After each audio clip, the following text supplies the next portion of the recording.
Alone in the forest, he had abandoned all thoughts of kingship, believing he was never meant to fulfill the prophecy. Little did he know that the village was falling apart without him, and that his destiny was still waiting to unfold. In the peaceful village of Azula, nestled deep in the heart of the forest, lived a young boy named Akanni. Akanni was an orphan, having lost his parents to a terrible illness when he was just a baby. The villagers, though kind-hearted, were too poor to take him in, so Akanni grew up wandering the streets, doing odd jobs to survive. He was known for his bright smile, quick mind, and kind heart. One day, a mysterious old man arrived in Azula. His clothes were tattered, and his eyes were wise beyond measure. He was known as the Seer, a man who could see into the future. The villagers gathered around him, eager to hear what he had to say. "The gods have spoken," the Seer began, his voice deep and powerful. "A great king will rise from this village, one who will lead with wisdom and courage. This king will bring prosperity and peace to Azula. But beware, for his path will be fraught with danger." The villagers murmured among themselves, excited by the prospect of a new king. But the Seer wasn't finished. "This king will not come from wealth or power," he continued. "He will come from the humblest of beginnings, an orphan boy with a heart pure as gold." Gasps filled the air as the villagers looked around, trying to figure out who the Seer was talking about. Then, all eyes turned to Akanni, who stood at the edge of the crowd, wide-eyed and shocked. "The gods have chosen Akanni," the Seer proclaimed. "He will be the future king of Azula." But not everyone was pleased with this prophecy. In the grandest house in the village lived Chief Majid, the wealthiest man in Azula. He had always assumed that his wealth and influence would secure the throne for him or his son, Opa. When he heard the Seer's words, his heart filled with jealousy and rage. "This cannot be." Chief Majid hissed to his wife, "Yawa. That orphan boy. A king. Over my dead body." From that moment on, Chief Majid and his family plotted to stop the prophecy from coming true. They spread rumors that Akanni was cursed, that he would bring disaster to the village if he were made king. Some villagers began to turn against the boy, shunning him and refusing to give him work. But the Seer's words were strong in the minds of many, and Akanni found friends among those who believed in his destiny. They gave him food, shelter, and protection, knowing that he would one day bring great things to Azula. Chief Majid's anger grew with each failed attempt to discredit Akanni. He decided to take more drastic measures. One night, he sent his son Opa and some of his men to the small hut where Akanni slept. "Make sure he never leaves to see tomorrow," Chief Majid ordered, his eyes cold as stone. Opa and his men crept through the village under the cover of darkness, their hearts filled with malice. But as they approached Akanni's hut, a sudden storm erupted, with lightning flashing and thunder roaring like the angry voice of the gods. Terrified, Opa and his men fled back to their homes, their plans thwarted by the powerful storm. The next morning, the village was abuzz with the news. Many whispered that the gods were protecting Akanni, that he was truly destined to be their king. But Chief Majid was not done. He called a secret meeting with the village elders, offering them gold and land in exchange for banishing Akanni from Azula. "He is a danger to us all," he argued, his voice smooth and convincing. "If we let him stay, he will bring ruin upon us." Some of the elders, tempted by the riches, agreed. But others refused, remembering the Seer's words and the storm that had protected Akanni. The village was divided, tension growing with each passing day. Meanwhile, Akanni continued to live his life as best he could, unaware of the plots against him. He had dreams of a great palace, of leading his people to prosperity, but those dreams were overshadowed by the harsh reality of his life. One day, as Akanni was gathering firewood in the forest, he encountered the Seer once again. The old man looked at him with kind eyes, placing a hand on his shoulder. "Do not fear, Akanni," the Seer said.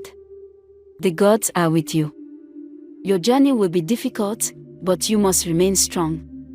Trust in your heart, and you will overcome the trials ahead." Akanni nodded, feeling a newfound strength within him. But little did he know that Chief Majid's many plans were about to unfold, plans that would test his courage and resolve like never before. Chief Majid was growing desperate. Despite all his efforts, Akanni remained in the village, and the prophecy still hung over his head like a dark cloud. But then, an idea came to him, an idea so wicked that he knew it would finally rid him of the orphan boy once and for all. In the heart of the village stood the palace, a grand structure where the village chiefs gathered to make important decisions. Inside the palace, guarded by tradition and sacred vows, was the staff of office, a powerful symbol of the king's authority. Without the staff, no one could be crowned king. One night, under the cover of darkness, Chief Majid sneaked into the palace with the help of a few loyal followers. They moved silently through the hallways, their steps careful and measured. Finally, they reached the chamber where the staff of office was kept. The staff stood tall and gleaming, its surface etched with ancient symbols. Majid's hands trembled as he reached for the staff, but his greed and ambition overpowered his fear. With a quick motion, he grabbed the staff and wrapped it in a cloth, hiding its glow. But this theft alone was not enough, he needed someone to take the fall. The next morning, the village was in an uproar. The staff of office had gone missing, and without it, the prophecy could never be fulfilled. The chiefs and elders gathered in the palace, their faces grim. "It must be found," Elder Otto declared. "Without the staff, we are vulnerable to enemies, and our village will fall into chaos." Chief Majid stepped forward, his face twisted into a mask of concern. "I believe I know who took the staff," he said, his voice loud enough for everyone to hear. It was Akanni. He has been jealous of the power it represents and wanted to take it for himself. The villagers gasped in shock, and whispers spread like wildfire. Could it be true?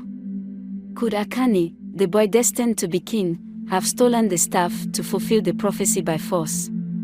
"Akanni must be arrested and questioned," another chief declared, his voice shaking with anger.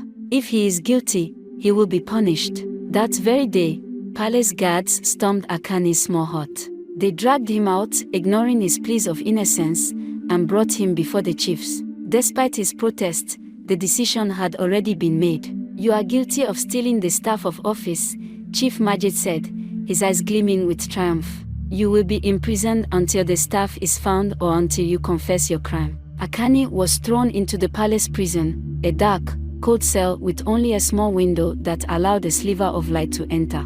He was heartbroken, confused, and scared. He knew he hadn't taken the staff, but no one believed him. The villagers, once supportive, now looked at him with suspicion and fear. Days turned into weeks, and Akanni's spirit began to break. He wondered if the prophecy had been a mistake. Maybe he wasn't meant to be king after all. Maybe he was just a poor orphan with no future. But then, something miraculous happened. One night, as Akanni lay on the cold floor of his cell, a soft light filled the room. Startled, he sat up and saw a figure standing before him, an old woman with kind eyes and a gentle smile. She was dressed in white, her presence warm and comforting. "Do not lose hope, Akanni," the old woman said, her voice soft and soothing. "The gods have not forgotten you. You must escape this place and find your true path." Before Akanni could respond, the old woman touched the prison door. It creaked open, the lock falling away as if it had never been there. Akanni stared in disbelief, but the old woman simply nodded, urging him to go. With no time to waste, Akanni fled the prison, slipping through the palace halls like a shadow. He ran and ran until he reached the edge of the village, his heart pounding in his chest. He did not stop until he reached the deep forest that surrounded Azula, a place where no one dared to go. In the forest, Akanni found a small cave and decided to make it his home. He had no desire to return to the village, the prophecy, the kingship, none of it mattered anymore. He was just a boy, lost and alone, trying to survive. Meanwhile, back in Azula, the chiefs and elders were growing impatient. The staff of office was still missing, and the village was in turmoil. Chief Majid saw this as his opportunity. With Akanni out of the way, he convinced the chiefs to crown him as the new king. Preparations began for the grand ceremony. The village was decorated with colorful banners, and food was prepared for a feast. But when the day of the coronation arrived, something strange happened. As the chiefs gathered to place the crown on Chief Majid's head, the ground beneath them began to shake. A strong wind blew through the village, knocking down the decorations and sending the villagers running for cover. The crown, which had been held aloft, was suddenly too heavy for the chief to lift. The elders looked at each other in fear. "The gods are angry," one whispered. "This is not the will of the gods." But Chief Majid was determined. "Nonsense," he shouted. "We will proceed with the coronation." Yet, each time they tried, something went wrong. The crown would fall, the staff would glow with an eerie light, or a sudden storm would force them to stop. It was as if the very elements of nature were conspiring against Chief Majid. Days passed, and no matter how many times they tried, the coronation could not be completed. The villagers began to whisper that the gods were punishing them for falsely accusing Akanni. Fear and doubt crept into the hearts of those who had once supported Chief Majid. But where was Akanni? Alone in the forest, he had abandoned all thoughts of kingship, believing he was never meant to fulfill the prophecy. Little did he know that the village was falling apart without him, and that his destiny was still waiting to unfold. The village of Azula was no longer the peaceful place it once was. Ever since the failed attempts to crown Chief Majid as king, strange and terrible things began to happen. Villagers spoke of unseen spirits that roamed the streets at night, whipping them with invisible lashes, leaving them in pain and fear. Children cried out in their sleep, tormented by nightmares so vivid that they woke up trembling. Even the crops began to wither, and the animals refused to eat.